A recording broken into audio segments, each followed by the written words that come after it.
سر آپ سے میرا سوال یہ تھا. اپنا نام بتائیے. میرا نام رفیع ہے. آپ مسلم ہیں نان مسلم؟ جی میں کرسچن ہوں. جی. تو آپ سے سوال یہ تھا، پاکستان کے مسلمانوں کے حوالے سے سوال کرنا تھا کہ جیسے آپ نے پہلی بات کی کہ پاکستان اسلام کے نام پر بنا ہے اور پاکستان کا مطلب ہے لا الہ الا اللہ.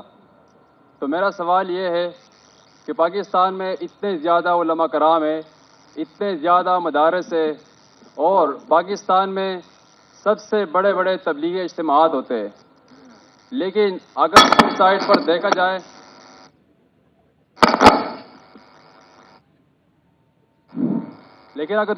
پر دیکھا جائے جتنے بھی بڑے بڑے گناہ ہیں اور ایسے ایسے باتیں جس کو اللہ تعالیٰ نے سب سے زیادہ منع کیا ہوا ہے، تو ان معاملات میں پاکستان باقی ممالک سے پہلے نمبر پر ہے. یعنی ہمیشہ وہ تمام برائیاں جو اللہ تعالیٰ نے منع کیے ہیں دوسرے ممالک کے مقابلے میں وہ پاکستان میں سب سے زیادہ ہے. تو اگر کوئی تبلیغی ہمارے پاس آتا ہے، یعنی کسی دوسرے ملک میں آتا ہے، غیر مسلم کو اسلام کی دعوت دیتا ہے کہ آپ اسلام میں آ جاؤ اور اچائی کی باتیں کرتا ہے، تو میں ان سے وہ سوال کر سکتا ہوں کہ وہ تمام باتیں جو ہم میں ہے وہ تم میں نہیں ہے. یعنی ہم عدل اور انصاف پر یقین رکھتے ہیں، ہم جھوٹ نہیں بولتے، ہم بھائی سوال پوچھیے. سوال کیا ہے آپ کا؟ تو میرا سوال یہی ہے کہ کیا یہ پاکستان کے علماء کرام کی ناکامی ہے یا اس کی کیا وجہ ہے؟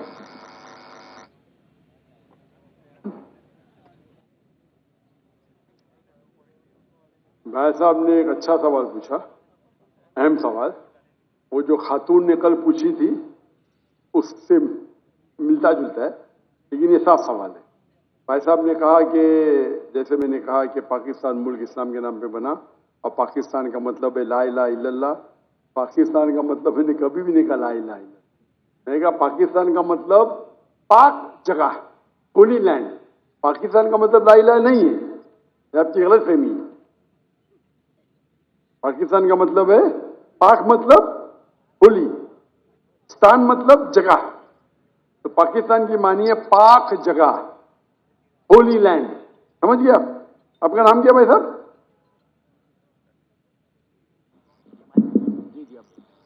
میرا نام رفیع ہے. رفیع بھائی عیسائی آپ نے کہا، کرسچن ہے؟ جی ہاں. تو رفیع بھائی نے سوال کیا تھا کہ پاکستان میں کئی بڑے علماء ہیں، کئی اجتماع ہوتے، اس کے باوجود یہاں ہم دیکھتے ہیں کہ بڑے بڑے گناہ ہوتے جو باقی ملک میں نہیں ہوتے. تو اسے کیا سمجھے ہم؟ سوال کیا ہے؟ تو بڑا سوال ہے کہ ہم کہیں گے کہ یہ علماء کی ناکامیابی کیا ہے. اس کا جواب ہے کہ پاکستان اسلام کے نام تو بن گیا، قائم ہو گیا، لیکن آپ اگر مجھے پوچھیں گے کہ بھائی صاحب نے صحیح کہا کہ یہاں بڑے بڑے علماء ہیں، میں بھی یہاں کے علماء کی عزت کرتا ہوں، بڑے بڑے ہیں، بڑے دانشور ہیں، بڑے بڑے لیکچرز ہوتے، بڑے بڑے اجتماع ہوتے، لیکن یہاں ہم دیکھتے ہیں کہ کافی غلط کام بھی ہو رہے ہیں. ایک چیز ہے کہ اگر کوئی دائی تقریر کرتا ہے اور اگر معاشرہ اس کو فالو نہیں کرتا ہے، آپ وہ دائی پہ دوش نہیں ڈال سکتے.